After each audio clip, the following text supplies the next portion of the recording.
addunyaa kanarraati biyyi Ingiliz biyya yeroo jalqabaatii fi animaalii wajjiniin yookaan immoo bineensota wajjin cidha akka geggeeffatanii fi biyya eeyyamteedha.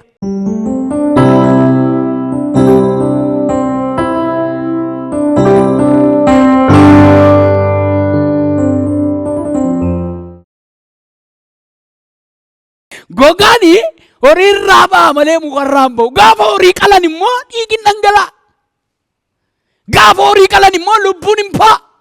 Kana tuffatte kan qullaan kee ittiin dhokate dhiigaan, kan qullaan kee ittiin dhokate gatii lubbuutiin. Qullaan deemin dirqama narra jiraafin dubbachaa jira. Asuma Finfinnee keessatti kan qamisii gabaabaa utuu hin taane kan paantiin deemanis jiru.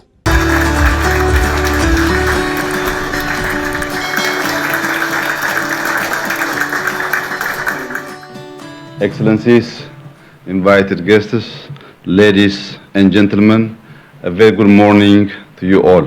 Oduu ammee qabna. Ministeerri muummee Itoophiyaa Dr. Abiy Ahmed badhaafaman. Shamarreen dhalattuu Somaaliyaa mana maree Ameerikaa keessatti filatamtee Itoophiyaa fi Keeniyaa irratti dhaadatte. Itoophiyaa fi Keeniyaa weeraruudhaan Somaaliyaa guddittii ni ijaarraa jettee jirti.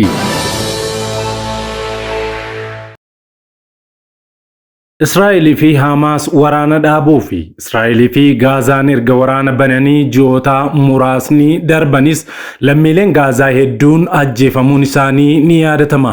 Maarree odeeffannoo amma bahaa jiruun Israa'el fi Hamas yookaan Gaazaan jechuudha turtii ji'oota lamaaf waraana dhaabuu akka danda'anii fi Ameerikaan gidduu galtee araarsuuf yaalaa jiraachuun ishee dhaga'amee jira. Bal'ina isaa simbiraan geenya. Xumura qophii keenyaatiin daawwattoota keenya Pastor Lolaa Margoo ergaa isin barsiisuu danda'u fi baay'ooliin keessanittiin eebbifamtan isiniif ergeetu jira. Barsiisa isaa fi ergaa baay'ee nama gammachiisu kana isin biraan geenya.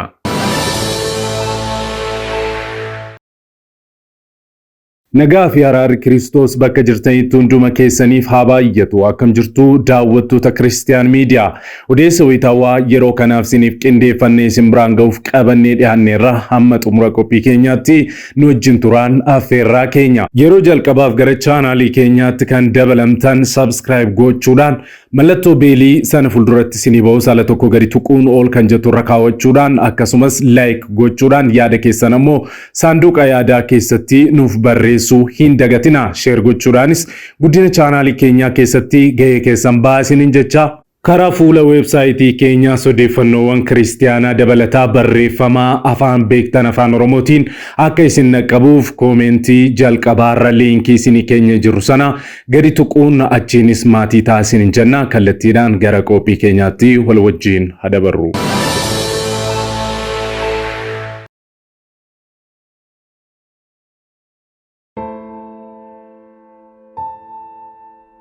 Video kana like gochuudhaan jalqabaa.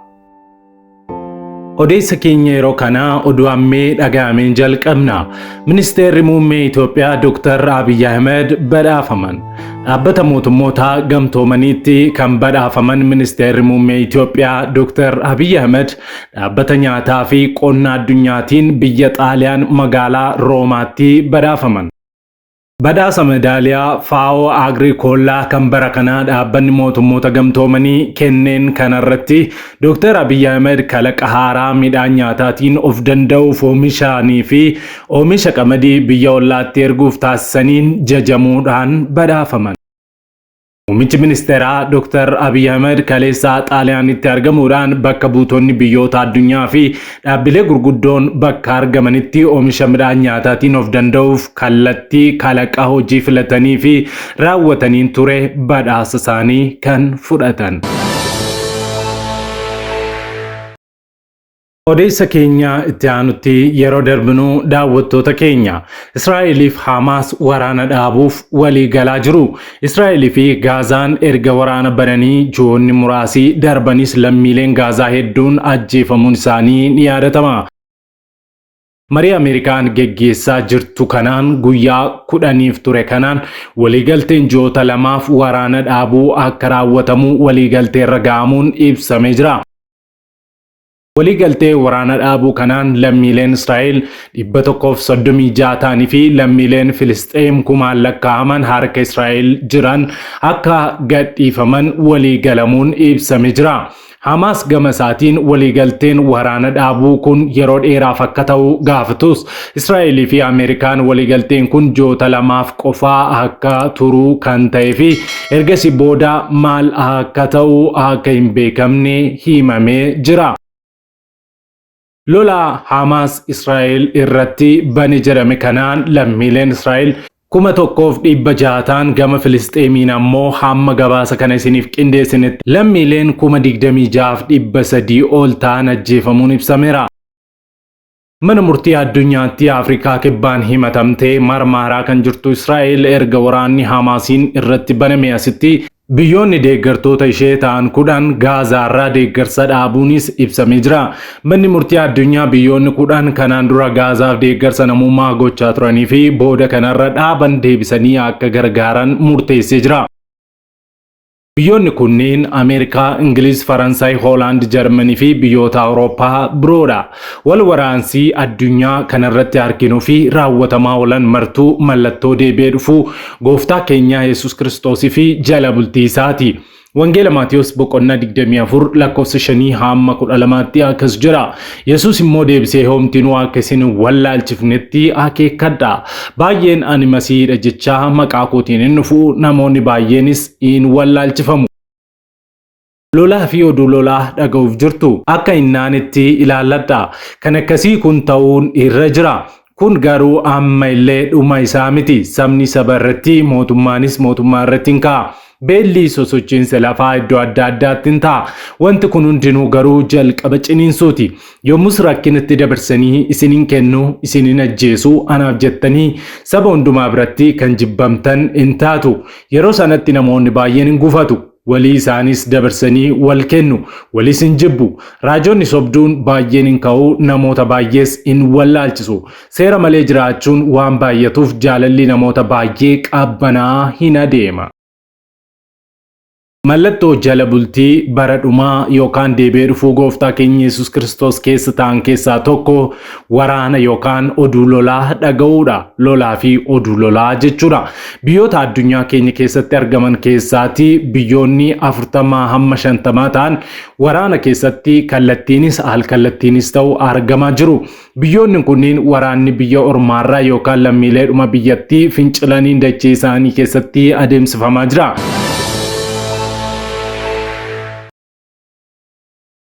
Itoophiyaa fi Keeniyaa weeraruudhaan Soomaaliyaa gudditti ni ijaarraa jette.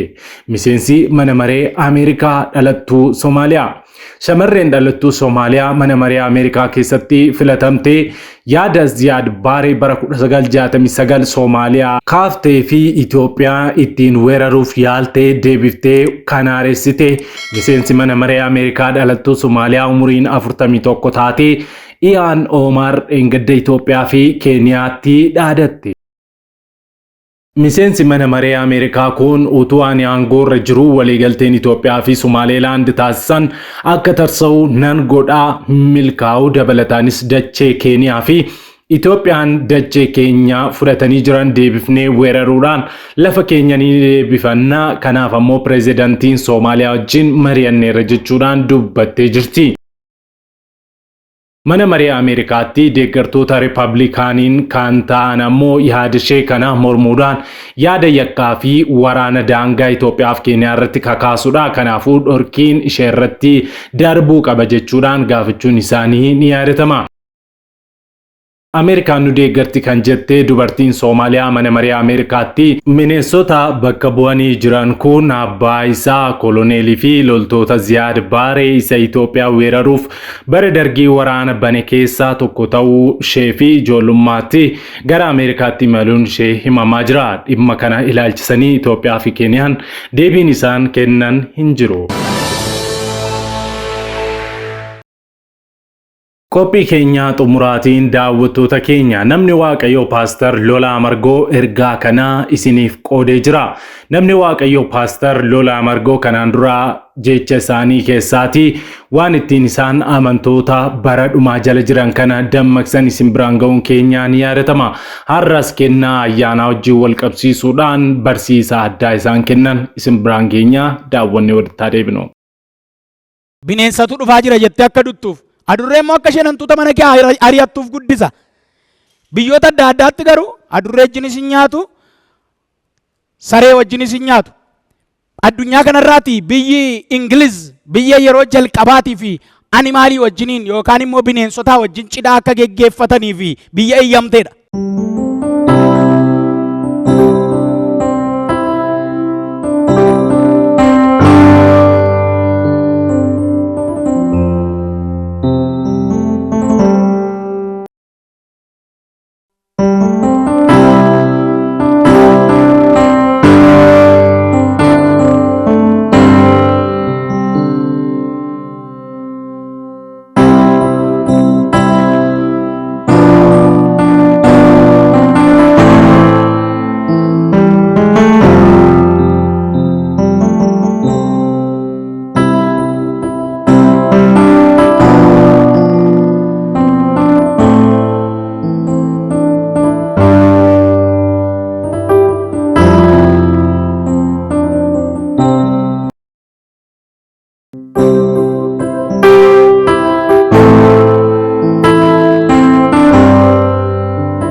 Kanaaf namni harree wajjinis hin jiraata, saree wajjinis hin jiraata, farda wajjinis hin jiraata, adurree wajjinis hin jiraata, bineensa bakkee wajjinis hin jiraata jechuudha. Dhalli namaa Waaqayyo anaaf siin kana keessaa nu haa baasu. Warra karaa tooraa daa'ima godhatan utuu hin taane amma fakkeenyaaf amantaa musliimaa keessatti gadameessa qofa kiraayii fudhatanii akka dubartiin cal jettee dhuma mucaa deessuuf kan godhan jiru. Dubartii sanaaf birrii kaffalamaa numa deessiif jechuudha. Sanyii musliimotaa lafarratti baay'isuudhaaf numa deessi jechuudha. Isaan kana fa'i kunis mallattoo bara dhumaati. Inni kan biraan meeshaa waraanaa oomishuudha. Meeshaa waraanaa oomishuudhaaf Phexros isa duraa boqonnaa 4 lakkoofsa 7 irratti akka ilaallu ammaatti dhumni waan hundumaa dhiyaatee akka inni jiru kan nutti hima. Egaa haa ta'u malee baajenni meeshaa waraanaa hojjechuudhaaf bahu warra addunyaa kana irratti naannoo doolaarii biiliyoona 500 ga'ee jira. Naannoo doolaarii biiliyoona 500, 700, 800 ga'ee jira jechuudha. Biiliyoona doolaariidhaan. Baajeta biyyi tokko ittiin jiraachuudhaaf hin qabnetu meeshaa waraanaa oomisha. Fakkeenyaaf biyyi Itoophiyaa nuti keessa jirru doolaarii biiliyoona 400 yoo xiqqaate waggaa 24 jiraatti. Biyyi Itoophiyaa jechuudha. Sadarkaa ammarra jirtuun uummata ishee kana qabatte. Kanatu maal hojjeta? Baajeta waggaa tokko keessatti meeshaa waraanaa oomisha. Meeshaa waraanaa qopheessuun ittiin wal balleessuudhaaf, ittiin wal ajjeesuudhaaf, biyya barbadeessuudhaaf, gamoo gurguddate kana jijjisuudhaaf. Hubattanii? Sooriyaa fakkeenyaaf Sooriyaa kan dibixbaaxii ishee balleessu yookaan Sooriyaa kan mana diigee balleessu, kan uummata diigee balleessu akka isaan daandiirra yaa'an biyyi Itoophiyaa dhumti rakkattuudha jedhamtu kun asfaaltii irraa birrii laattee fi kan nyaachisaa jirtu uummata warra Sooriyaa kana meeshaadha kan isaan diige.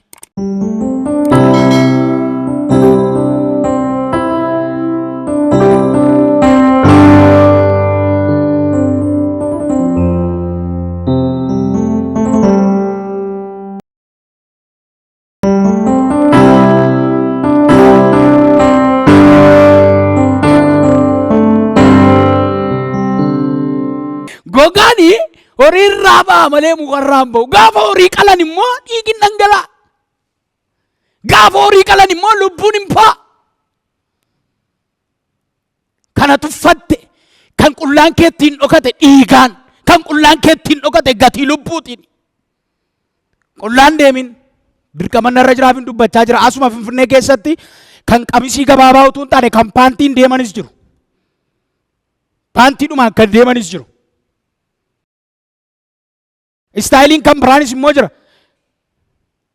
Waan adda addaatiin isa yeroo biraan itti deebi'a. Mana keessan keessa jiraachuu danda'a. Atis gochaa jiraachuu dandeessa yeroo ilaalaa jirtu kana. Baricha akka qorannu barbaada Waaqayyo. Bara kana akka beeknu barbaada Waaqayyo.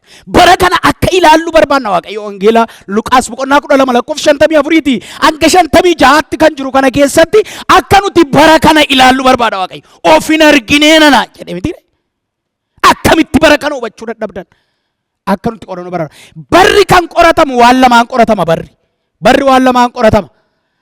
Inni tokko macaafa qulqulluudhaan qoratama. Inni tokko immoo seenaadhaan qoratama. Karaa seenaatiin hin qoratama barri, macaafa qulqulluudhaanis hin qoratama. Kanaaf egaa raajota bara dhumaa fi raawwii isaanii kan jedhu mallattoolee kana keessa jiru isaanis.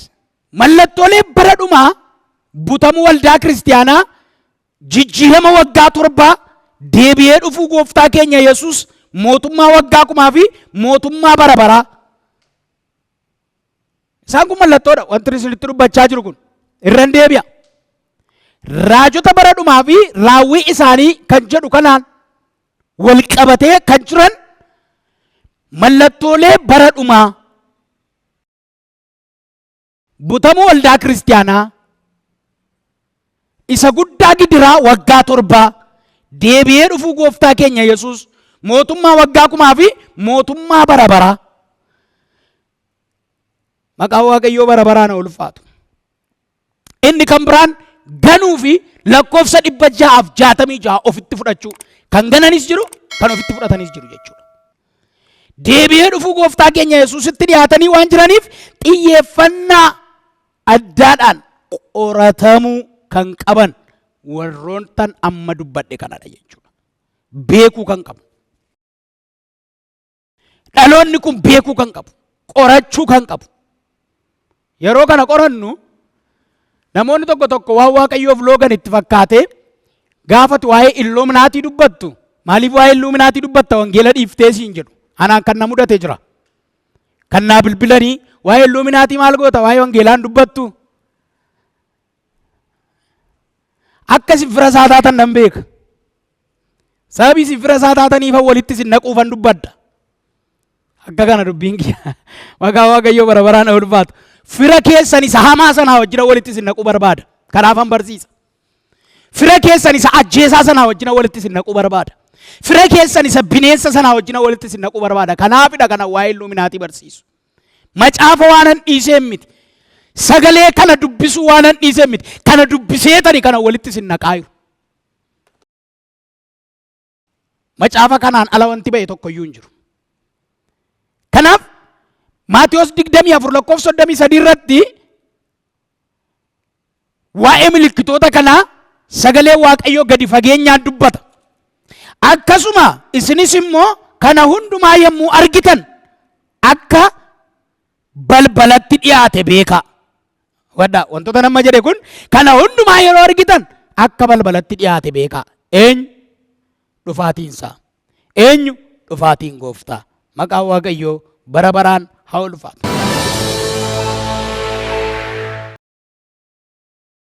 Waggoota dheeraadhaaf kiristaanonni miidiyaalee ittiin sagalee isaanii ibsatan dhabuun rakkataa turaniiru. Bari'uun waan hin oolleef maarree kunoo Kiristiyaan miidiyaa sagalee nuuf ta'aa jira. Kanaaf miidiyaa haqaa odeeffannoo dhugaadhaaf wayitaawaa yuutuubii Kiristaan miidiyaa subscribe, like, share godhaa. warra sagalee dhabaniif sagalee ni taana. Yesuus fayyisaadha. Egaan daawwattoota Kiristiyaan Miidiyaa qophiin yeroo kanaaf siniif qindeeffannee kanneen hanga ammaatti daawwattanidha. Yeroo jalqabaaf yookaan qophii keenya walakkaatti gara chaanaalii keenyaatti kan dabalamtan subscribe gochuudhaan mallattoo beelii sana fuulduratti sinii ba'u ala tokko gadi tuquun ol kan jettu irra kaawwachuu akkasumas like share gochuun saanduqa yaadaa keessatti immoo yaada keessan nu kaa'uu hin dagatina.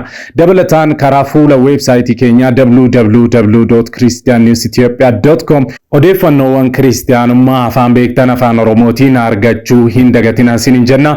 Liinkii isaa koomentii jalqabaarra isinii keenya. Sa'aatii muraasaa booddee odeeffannoo haaraaf gara biraatiin amma deebinee ol arginutti turtii gaarii isiniif haa ta'u. Nagaan tura.